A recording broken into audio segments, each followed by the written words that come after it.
بسم اللہ الرحمن الرحیم۔ السلام علیکم۔ ایک بزرگ کہتے ہیں کہ سرے بازار چلتے ہوئے کسی نے میرے ٹخنے پر ڈنڈے سے چوٹ لگائی۔ درد اور غضب کی کیفیت میں پلٹ کر جو مارنے والے کو دیکھا تو ایک نابینا اپنے ڈنڈے سے راستہ ٹٹول رہا تھا۔ غصے کی کیفیت جھٹ سے شفقت اور ترس میں تبدیل ہو گئی اور میں نے اس نابینا کا ہاتھ پکڑ لیا اور اس کو اس کی منزل تک پہنچا کر آیا۔ اس دن مجھے احساس ہوا کہ جب انسان کا نقطہ نظر تبدیل ہوتا ہے تو جذبات بھی تبدیل ہو جاتے ہیں۔ ہمیں آج ایک دوسرے کے بارے میں نقطہ نظر تبدیل کرنے کی ضرورت ہے۔ جذبات خود ہی تبدیل ہو جائیں گے انشاءاللہ۔ اللہ تعالیٰ سے دعا ہے، میرے پروردگار، میں تیری طرف پلٹنا چاہتی ہوں، مجھے اپنے خاص بندوں میں چن لے مولا۔ میں اس دنیا کے پیچھے نہیں بھاگنا چاہتی، میں لا حاصل کی حسرتوں میں نہیں پڑنا چاہتی۔ میں چاہتی ہوں میری روح پاک رہے۔ میرے اللہ مجھے چن لے، مجھے اتنی توفیق عطا فرما کہ میں صبر، ہمت اور استقامت کے ساتھ تیری راہ کی مسافر بن جاؤں۔ بے شک تو جو چاہے کر سکتا ہے۔ آمین ثم آمین۔ آج انشاءاللہ سورہ صف کی آیت نمبر 6 کی تفسیر، جو پچھلی تقریباً 4-5 ویڈیو سے چلتی آ رہی ہے، آج انشاءاللہ اسی کو آگے سٹارٹ کرتے ہیں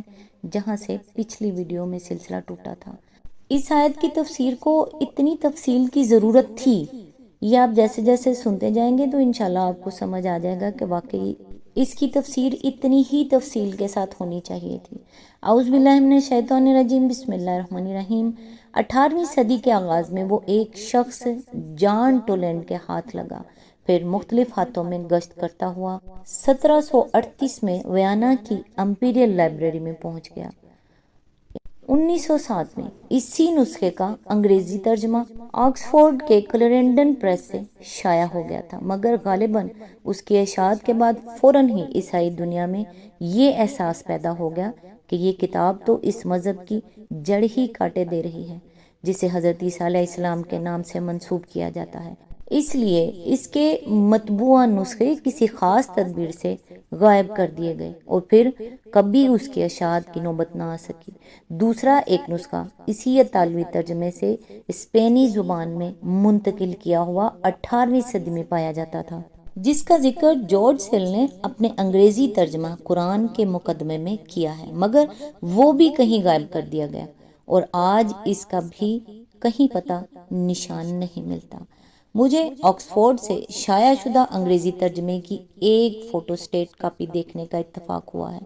اور میں نے اسے لفظ بہ لفظ پڑھا ہے۔ میرا احساس یہ ہے کہ یہ ایک بہت بڑی نعمت ہے جس سے عیسائیوں نے محض تعصب اور ضد کی بنا پر اپنے آپ کو محروم کر رکھا ہے۔ مسیحی لٹریچر میں اس انجیل کا جہاں کہیں ذکر آتا ہے، اسے یہ کہہ کر رد کر دیا جاتا ہے کہ یہ ایک جعلی انجیل ہے جسے شاید کسی مسلمان نے تصنیف کر کے برناباس کی طرف منسوب کر دیا ہے، لیکن یہ ایک بہت بڑا جھوٹ ہے جو صرف اس بنا پر بول دیا گیا کہ اس میں جگہ جگہ بصراحت نبی صلی اللہ علیہ وآلہ وسلم کے متعلق پیشن گوئیاں ملتی ہیں۔ اول تو اس انجیل کو پڑھنے ہی سے صاف معلوم ہوتا ہے کہ یہ کتاب کسی مسلمان کی تصنیف کردہ نہیں ہو سکتی۔ دوسرے، اگر یہ کسی مسلمان نے لکھی ہوتی تو مسلمانوں میں یہ کثرت سے پھیلی ہوئی ہوتی اور علماء اسلام کی تصنیفات میں بکثرت اس کا ذکر پایا جاتا، مگر یہاں صورتحال یہ ہے کہ جارج سیل کے انگریزی مقدمہ قرآن سے پہلے مسلمان کو سرے سے اس کے وجود تک کا علم نہ تھا۔ طبری، یعقوبی، مسعودی،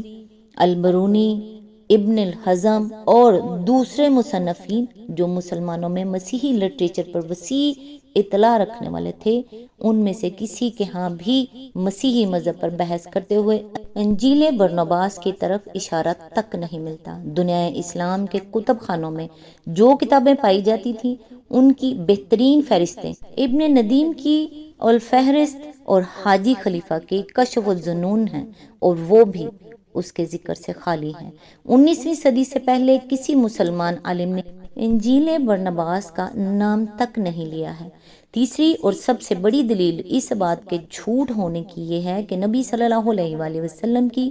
پیدائش سے 75 ایئر پہلے پوپ گلاسیس اول کے زمانے میں بد عقیدہ اور گمراہ کن کتابوں کی جو فہرستیں مرتب کی گئی تھیں اور ایک پاپائی فتوے کے ذریعے سے جن کا پڑھنا ممنوع کر دیا گیا تھا، ان میں انجیل برناباس بھی شامل تھی۔ سوال یہ ہے کہ اس وقت کون سا مسلمان تھا جس نے یہ جعلی انجیل تیار کی تھی؟ یہ بات تو خود عیسائی علماء نے تسلیم کی ہے کہ شام، اسپین، مصر وغیرہ ممالک کے ابتدائی مسیحی کلیسا میں ایک مدت تک برناباس کی انجیل رائج رہی ہے اور 6 صدی میں اسے ممنوع قرار دیا گیا ہے۔ نمبر 10، قبل اس کے کہ اس انجیل سے نبی صلی اللہ علیہ وآلہ وسلم کے متعلق حضرت عیسیٰ علیہ السلام کی بشارتیں نقل کی جائیں، اس کا مختصر تعارف کرا دینا ضروری ہے تاکہ اس کی اہمیت معلوم ہو جائے اور یہ بھی سمجھ میں آ جائے کہ عیسائی حضرات اس سے اتنے ناراض کیوں ہیں۔ بائبل میں جو 4 انجیلیں قانونی اور معتبر قرار دے کر شامل کی گئی ہیں، ان میں سے کسی کا لکھنے والا بھی حضرت عیسیٰ علیہ السلام کا صحابی نہ تھا، اور ان میں سے کسی نے یہ دعویٰ بھی نہیں کیا ہے کہ اس نے حضرت کے صحابیوں سے حاصل کردہ معلومات اپنی انجیل میں درج کی ہیں۔ جن ذرائع سے ان لوگوں نے معلومات حاصل کی ہیں ان کا کوئی حوالہ انہوں نے نہیں دیا ہے جس سے یہ پتہ چل سکے کہ راوی نے آیا خود وہ واقعات دیکھے اور وہ اقوال سنے ہیں جنہیں وہ بیان کر رہا ہے، یا ایک یا چند واسطوں سے یہ باتیں اسے پہنچی ہیں۔ بخلاف اس کے انجیل برناباس کا مصنف کہتا ہے کہ میں مسیح کے اولین 12 حواریوں میں سے ایک رہا ہوں اور اپنی آنکھوں دیکھے واقعات اور کانوں سے سنے اقوال اس کتاب میں درج کر رہا ہوں۔ یہی نہیں بلکہ کتاب کے آخر میں وہ کہتا ہے کہ دنیا سے رخصت ہوتے وقت حضرت مسیح نے مجھ سے فرمایا تھا کہ میرے متعلق جو غلط فہمیاں لوگوں میں پھیل گئی ہیں ان کو صاف کرنا اور صحیح حالات دنیا کے سامنے لانا تیری ذمہ داری ہے۔ یہ برناباس کون تھا؟ بائبل کی کتاب اعمال میں بڑی کثرت سے اس نام کے ایک شخص کا ذکر آتا ہے جو قبرص کے ایک یہودی خاندان سے تعلق رکھتا تھا۔ مسیحیت کی تبلیغ اور پیروان مسیح کی مدد و اعانت کے سلسلے میں اس کی خدمات کی بڑی تعریف کی گئی ہے، مگر کہیں یہ نہیں بتایا گیا ہے کہ وہ کب دین مسیح میں داخل ہوا، اور ابتدائی 12 حواریوں کی جو فہرست 3 انجیلوں میں دی گئی ہے اس میں بھی کہیں اس کا نام درج نہیں ہے۔ اس لیے یہ نہیں کہا جا سکتا کہ اس انجیل کا مصنف وہی برناباس ہے یا کوئی اور۔ متی اور مرقس نے حواریوں کی جو فہرست دی ہے، برناباس کی دی ہوئی فہرست اس سے صرف 2 ناموں میں مختلف ہے۔ ایک توما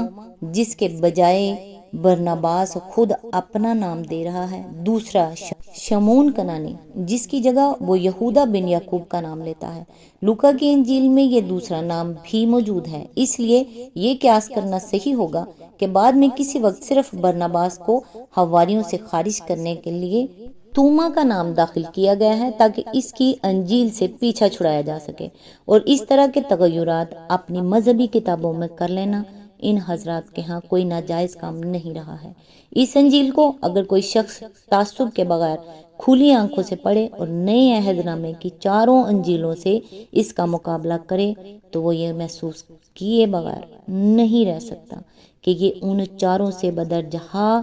برتر ہے۔ اس میں حضرت عیسیٰ علیہ السلام کے حالات زیادہ تفصیل کے ساتھ بیان ہوئے ہیں اور اس طرح بیان ہوئے ہیں جیسے کوئی شخص فی الواقع وہاں سب کچھ دیکھ رہا تھا اور ان واقعات میں خود شریک تھا۔ 4 انجیلوں کی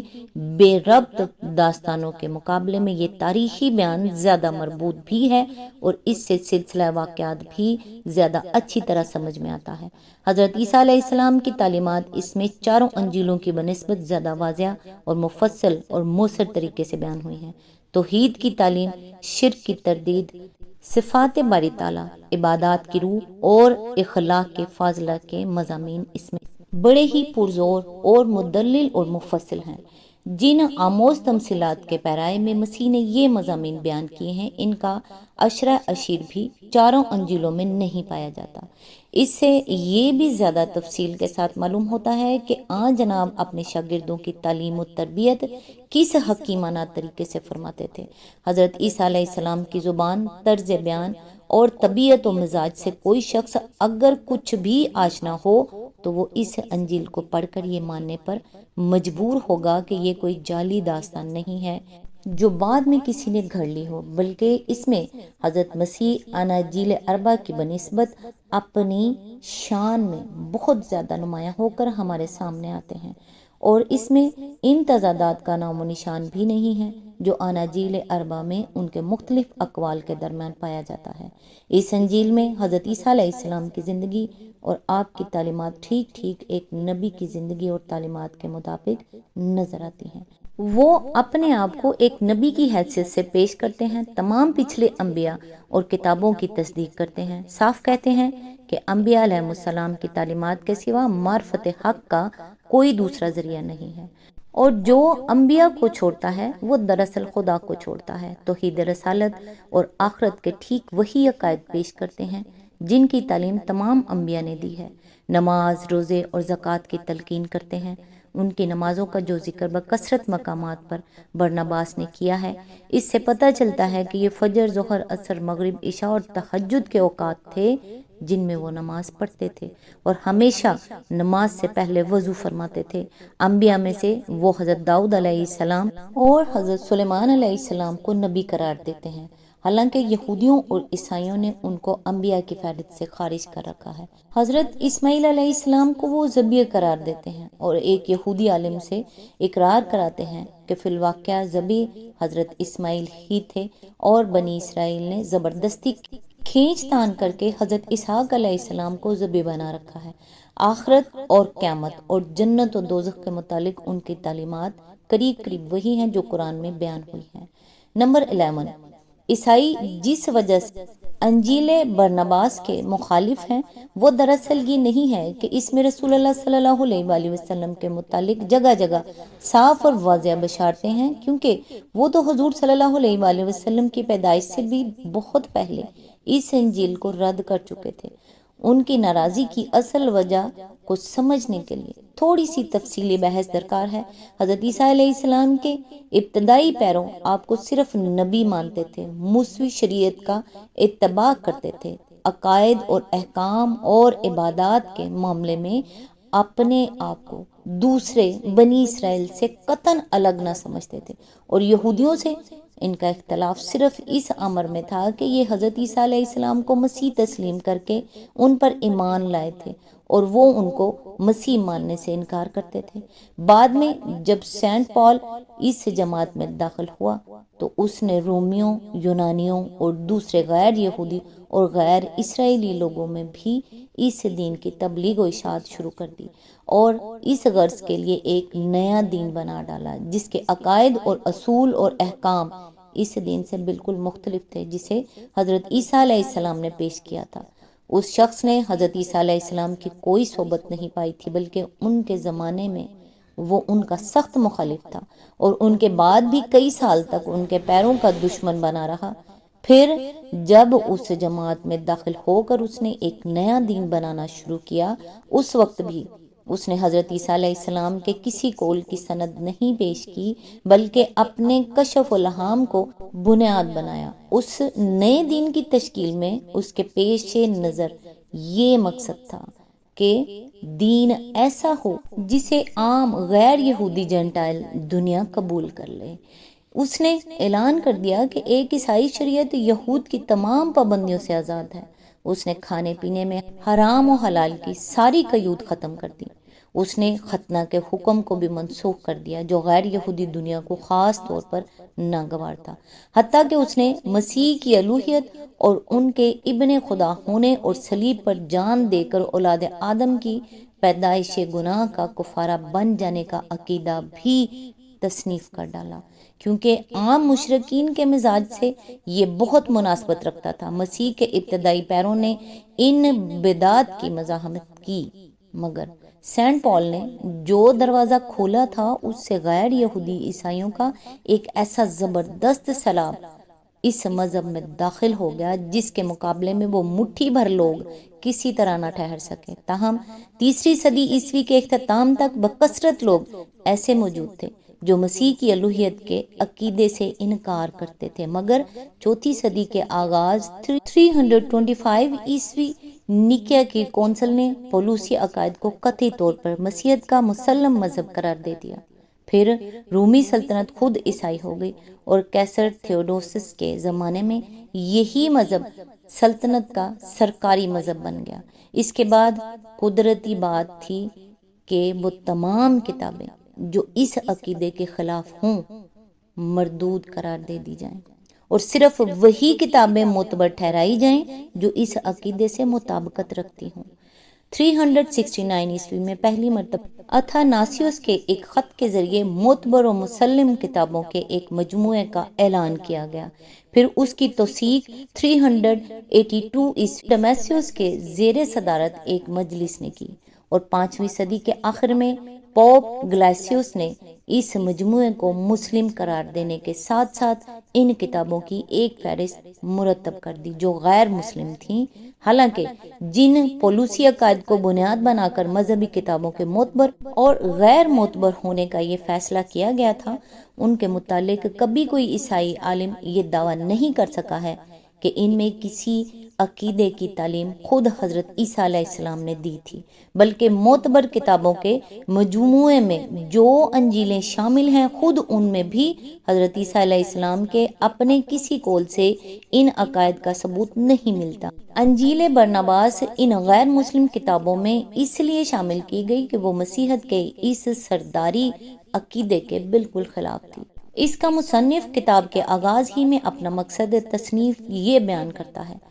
کہ ان لوگوں کے خیالات کی اصلاح کی جائے جو شیطان کے دھوکے میں آ کر یسوع کو ابن اللہ قرار دیتے ہیں، ختنے کو غیر ضروری ٹھہراتے ہیں اور حرام کھانوں کو حلال قرار دیتے ہیں، جن میں سے ایک دھوکہ کھانے والا پولوس بھی ہے۔ وہ بتاتا ہے کہ جب حضرت عیسیٰ علیہ السلام دنیا میں موجود تھے اس زمانے میں ان کے معجزات کو دیکھ کر سب سے پہلے مشرک رومی سپاہیوں نے ان کو خدا اور بعض نے خدا کا بیٹا کہنا شروع کیا۔ پھر یہ چھوٹ بنی اسرائیل کے عوام کو بھی لگ گئی۔ اس پر حضرت عیسیٰ سخت پریشان ہوئے۔ انہوں نے بار بار نہایت شدت کے ساتھ اپنے متعلق اس غلط عقیدے کی تردید کی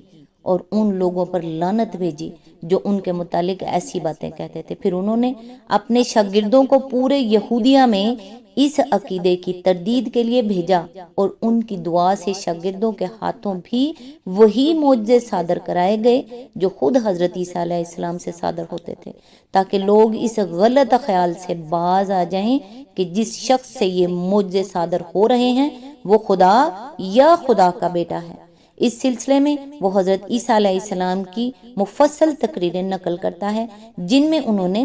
بڑی سختی کے ساتھ اس غلط عقیدے کی تردید کی تھی اور جگہ جگہ یہ بتاتا ہے کہ جناب اس گمراہی کے پھیلنے پر کس قدر پریشان تھے۔ مزید برآں وہ اس پولوسی عقیدے کی بھی صاف صاف تردید کرتا ہے کہ مسیح علیہ السلام نے صلیب پر جان دی تھی۔ وہ اپنے چشمدید حالات یہ بیان کرتا ہے کہ جب یہودا اسکریوتی یہودیوں کے سردار کاہن سے رشوت لے کر حضرت عیسیٰ علیہ السلام کو گرفتار کرانے کے لیے سپاہیوں کو لے کر آیا